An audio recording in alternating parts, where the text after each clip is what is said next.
ہمیں نے انسان کو پیدا کیا ہے اور جو خیالات اس کے دل میں گزرتے ہیں ہم ان کو جانتے ہیں، اور ہم تو رگ جان سے بھی زیادہ اس کے قریب ہیں۔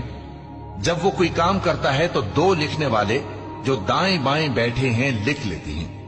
کوئی بات اس کی زبان پر نہیں آتی مگر ایک نگہبان اس کے پاس لکھ لینے کو تیار رہتا ہے۔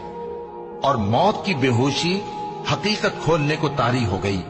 اے انسان، یہی وہ حالت ہے جس سے تو بھاگتا تھا، اور سور پھونکا جائے گا، یہی عذاب کی دھمکی کا دن ہے۔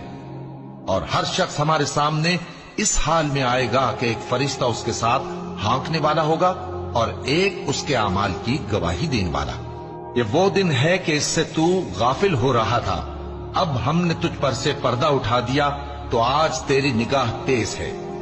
اور اس کا ہم نشیں فرشتہ کہے گا کہ یہ اعمال نامہ میرے پاس تیار ہے۔ حکم ہوگا کہ ہر سرکش ناشکرے کو دوزخ میں ڈال دو۔